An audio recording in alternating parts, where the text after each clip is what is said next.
27 तारखेला आपण सेटचा पेपर दिलेला आहे, तर त्या पेपरची असणारी संभाव्य उत्तरं जी आहेत ते आपण बघणार आहोत. त्यातलं पूर्ण सोल्युशन आपण नंतर बघू, पण पहिल्यांदा त्याचे आन्सर काय ते फक्त आन्सर बघूया. सविस्तर उत्तर आपण लगेच अपलोड करणारच आहोत. माझ्याकडे सेट ए आहे, आपल्यापैकी बऱ्याच जणांकडे सेट ए पेपर असावा. त्यातले काही क्वेश्चन मी इथे डिस्प्ले करतोय. तर त्यामध्ये क्वेश्चन नंबर फर्स्ट जो काही युनिट वेक्टर परपेंडिक्युलर दिला होता, 2 वेक्टर दिले होते, त्याचं करेक्ट आन्सर असणार आहे स्क्रीनवर दिसणाऱ्या क्वेश्चनचं ऑप्शन ए. फोर्थ नंबरचं करेक्ट आन्सर असणार आहे डी, जो काही आपण डिस्प्ले याच्यावरती केलेला आहे. फिफ्थ क्वेश्चन आहे आपला रेसिड्यूवरचा.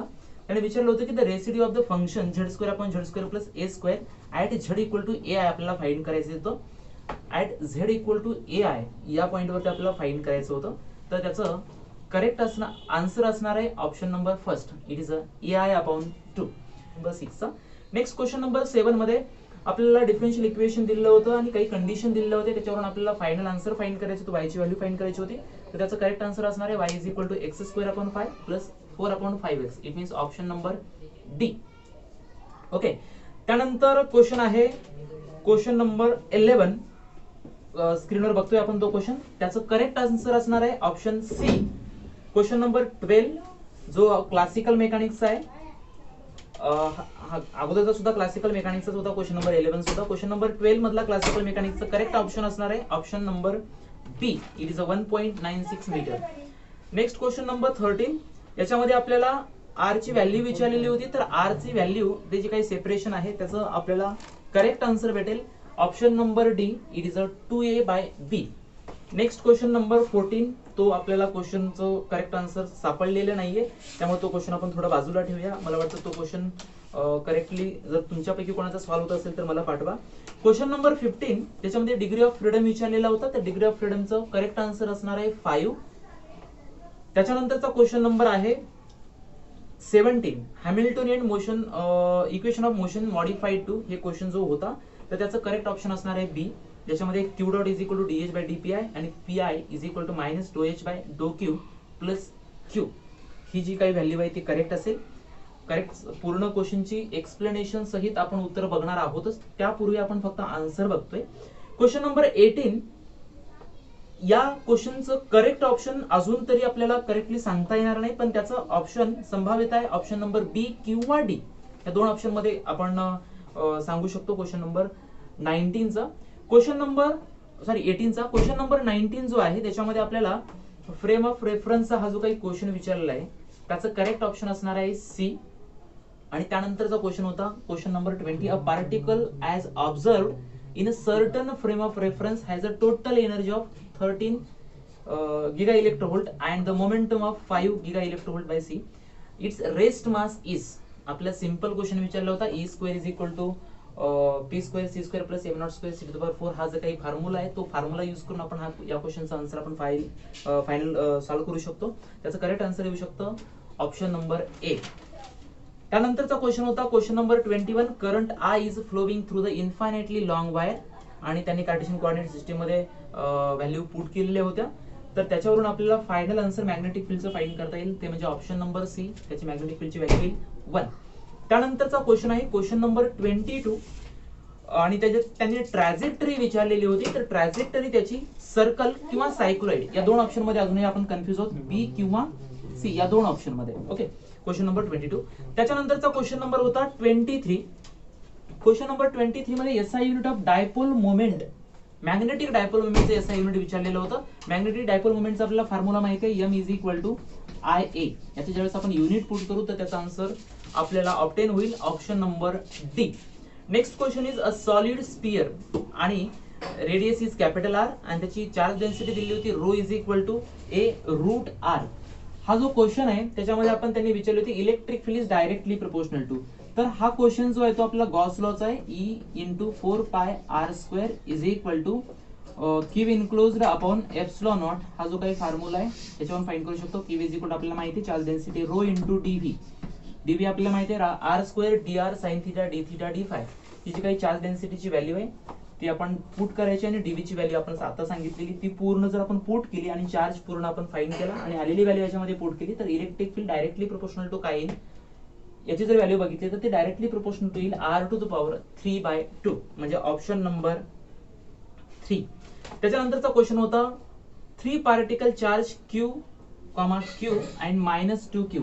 हे चार्ज पार्टिकलचं याच्यामध्ये डिस्ट्रीब्युशन आहे. हे जर चार्ज पार्टिकल आपण पुट केले, सपोज पहिल्या कोऑर्डिनेट सिस्टीम आणि दुसरी कोऑर्डिनेट सिस्टीम मध्ये त्यांनी लोकेटेड पोझिशन दिलेल्या होत्या, याच्यामध्ये जर आपण पुट केलं तर त्याचं फायनल आन्सर भेटेल आपल्याला 4Q. हे सुद्धा सोल्युशन आपण बघणार आहोत, पूर्ण सोल्युशन बघूच नंतर, पण पहिल्यांदा फक्त आपण आन्सर बघतोय. नेक्स्ट क्वेश्चन आहे क्वेश्चन नंबर 26. त्याच्यामध्ये त्यांनी पोटेन्शियल दिलेलं होतं, इलेक्ट्रोस्टॅटिक्स पोटेन्शियल, आणि त्यांनी विचारलेलं होतं की व्हॉल्यूम चार्ज डेन्सिटी रो. तर याच्यासाठी आपल्याला फॉर्म्युला अप्लाय करता येईल, del square V is equal to minus rho upon epsilon naught. याच्यामध्ये चार्ज डेन्सिटी रो विचारलेली आहे, तर ती चार्ज डेन्सिटीचा आन्सर येईल -6 epsilon naught K, option B. Next question होता 27. It is also very simple question. त्याचा आन्सर येईल option number 4. It is a D, V I upon 2 pi R L. Okay. Next question आहे 28 question मध्ये त्यांनी विचारलेलं होतं की the velocity of light in air is 3 × 10⁸ metre per second. Velocity of light in a medium having relative permittivity 3 and relative permittivity 2. तर हा जो question आहे हा सुद्धा क्वेश्चन सिंपल होता. हा जो क्वेश्चन आहे तो आपण V इज इक्वल टू आपला फॉर्म्युला माहिती आहे C/N, N is equal to माहिती आहे √μ0 एप्सिलॉन नॉट. याचा आपण फॉर्म्युला पुट केला, C डिवाइडेड बाय √2 × 3. आपल्याला त्याच्यामध्ये व्हॅल्यू दिलेल्या होत्या परमिटिव्हिटीची आणि परमिएबिलिटीची. ही जर आपण व्हॅल्यू पुट केली 3 × 10⁸ डिवाइडेड बाय √6, याच्यावरून आपलं फायनल आन्सर भेटू शकतं ऑप्शन नंबर ए, म्हणजेच √3/2 × 10⁸ मीटर पर सेकंड, म्हणजे ऑप्शन नंबर डी भेटेल याचा आन्सर क्वेश्चन नंबर 28 साठी. नेक्स्ट क्वेश्चन होता 29. त्याच्यामध्ये आपल्याला पोटेन्शियल दिलेलं होतं आणि चार्ज डेन्सिटी विचारली होती. तर त्याचं फायनल आन्सर असणार आहे, करेक्ट आन्सर ते म्हणजे ऑप्शन बी. त्यानंतरचा क्वेश्चन आहे क्वेश्चन नंबर 30. त्याच्यामध्ये त्यांनी square wave guide with perfect conductor boundaries is of cross sectional area L² दिलेला आहे, आणि the wave guide is placed in the vacuum. The minimum frequency of the electromagnetic wave that can propagate through this wave guide is. आपल्याला formula याच्यामध्ये wave गाइडचा use करावा लागेल, ω/c is equal to πc √m/a² whole square plus n/b whole square. हा formula जो आहे तो use करून आपण याचा फायनल आन्सर फाइंड करू शकतो. त्याचा ऑप्शन करेक्ट असणार आहे ऑप्शन सी. नेक्स्ट क्वेश्चन होता क्वेश्चन नंबर 31. त्याच्यामध्ये त्यांनी विचारलेलं होतं की मॅक्झिमम वेव्हलेंथ कशाचे असणार आहे. त्याच्यामध्ये पार्टिकल त्यांनी दिलेलं होतं अल्फा पार्टिकल. नेक्स्ट क्वेश्चन मध्ये नेक्स्ट ऑप्शन मध्ये दिलेलं होतं and electron, a proton and a neutron. म्हणजे 4 ऑप्शन मध्ये 4 आपल्याला पार्टिकल दिले आणि त्याची लॉंगेस्ट वेव्हलेंथ विचारली आहे. सिंपल क्वेश्चन होता. डी ब्रॉग्ली वेव्हचा lambda is equal to h/p. आपल्याला माहिती आहे h/ मास इंटू वेलॉसिटी. त्याचं मास कमी आहे, त्याची वेव्हलेंथ मॅक्झिमम असेल. या 4ही पार्टिकल मध्ये मास जो आहे तो इलेक्ट्रॉनचं कमी होतं, त्यामुळे त्याचं करेक्ट आन्सर असणार आहे option number second. It means option B and electron.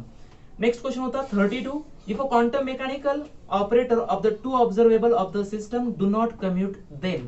आपल्याला अनसर्टिनिटी प्रिन्सिपलचा फॉर्म्युला माहिती आहे, delta X into delta P.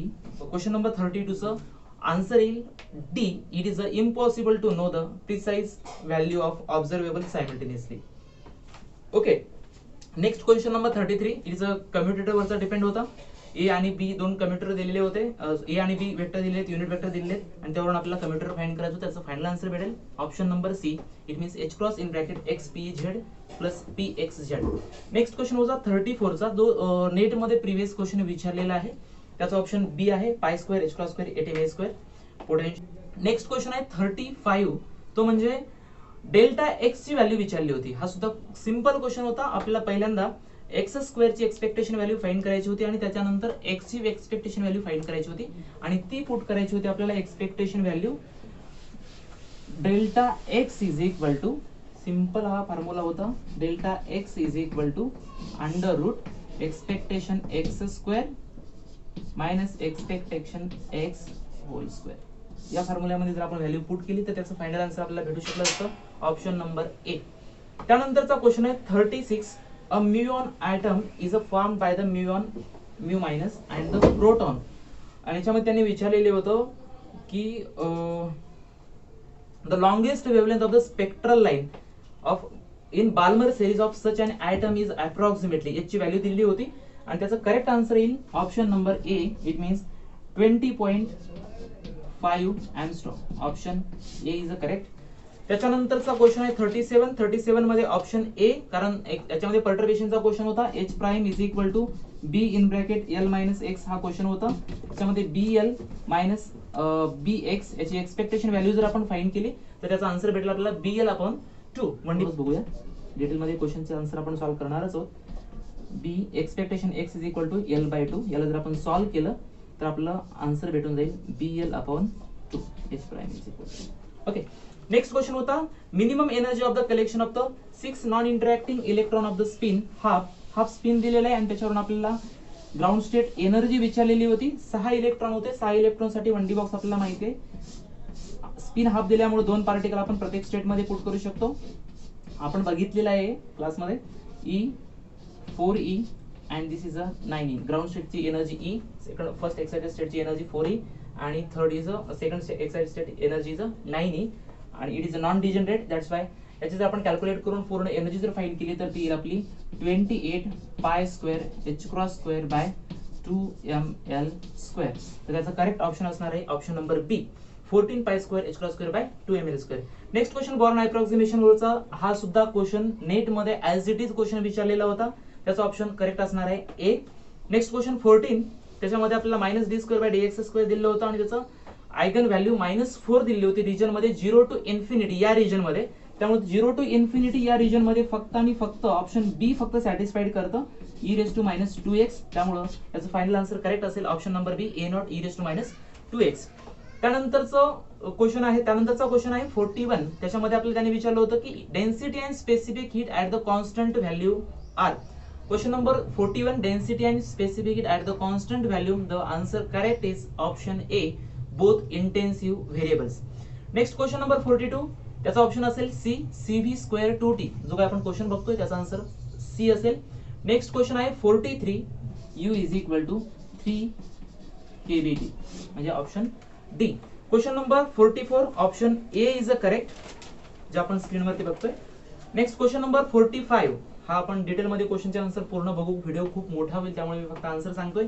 त्याचं पार्टिशन फंक्शनचं इक्वेशन येईल z e⁻0 + 3e⁻1 म्हणजे option number first. Next Fermi level of solid directed measure of. Option correct option is chemical potential of electron. त्यानंतरचं question number 47 number of distinct ways in which 7 identical fermions can be distributed in 3 energy levels. त्याचं correct option असणार आहे first म्हणजे 7 factorial divide by 3 factorial and 4 factorial. Sorry 4 factorial into 3 factorial म्हणजे option A is a correct. त्यानंतरचा question होता 48 चा correct option असणार आहे ए. नेक्स्ट क्वेश्चन आहे स्क्रीनवर बघतोय ते 49 चा. तर त्या क्वेश्चनचं करेक्ट आन्सर असणार आहे are option number D. Next question number 50 हा सुद्धा सिंपल क्वेश्चन आहे थेरोटिकल. ससेप्टिबिलिटी विचारलेली होती त्याचा ऑप्शन बी करेक्ट असणार आहे. नेक्स्ट क्वेश्चन होता 52 critically damped series LCR circuit. त्याचं करेक्ट ऑप्शन असणार आहे A r² is equal to 4r/c. Next question आहे 52 Johnson noise in resistor R is given by. त्याचं करेक्ट ऑप्शन असेल A 4kTr delta f whole power 1/2. Okay VRMS ची value ह्याचा 52 चा. त्याच्यानंतरचा question number 55 which of the following experiment provides verification of charge quantization. याचं correct answer असेल Millikan आयलड्रॉप. 56 number त्याचा क्वेश्चनचा करेक्ट आन्सर असेल potential of peak depends on X-ray डायफ्रॅक्शनचा हा क्वेश्चन होता. Question number 56 in X-ray diffraction pattern the position of the peak depends on. त्याचा correct answer असेल lattice constant of the planes of crystal. Correct option असेल D. Next question आहे question number 57 the NMR spectra of a proton nuclei the commonly used reference is. त्याचं correct option असेल D TMS. This is the correct option. Next question number 58 याच्यामध्ये आपल्याला विचारलं होतं की 3000 degree Celsius ज्यावेळेस आपण टेम्परेचर मोजतो तर त्याच्यासाठीचं मोस्ट सुटेबल थर्मोमीटर आहे radiation pyrometer. Okay correct option is C. त्यानंतरचा क्वेश्चन नंबर 59 स्किप करतोय आपण. 60 चं करेक्ट ऑप्शन आहे ए. हा सुद्धा सेट मध्ये मला वाटतं 4 ते 5 वेळेस विचारला गेलेला क्वेश्चन आहे.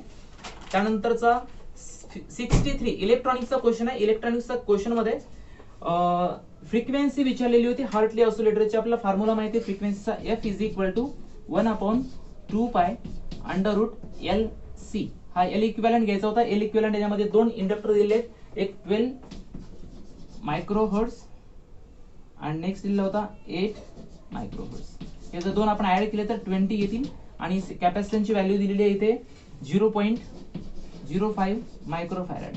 हे जर व्हॅल्यू आपण पुट केली याच्यामध्ये तर त्याचं करेक्ट आन्सर येईल option number B. It means 159 hertz. Okay, correct answer is B. Next question होता 64 चा. 64 क्वेश्चन मध्ये त्यांनी फुल वेव्ह रेक्टिफायर मध्ये supplies DC voltage to the load resistance of 2 kilo ohm. The AC voltage applied to the diode is 3000 to 3000 volt RMS. If the diode voltage drop is neglected, the average DC voltage across the load is nearly. आपल्याला formula माहित आहे VDC is equal to 2Vm upon pi आणि Vm is equal to ला लिहितो आपण 2 upon pi as it is आपण लिहू आणि Vm चा फॉर्म्युला आपल्याला माहित आहे √2 VRMS.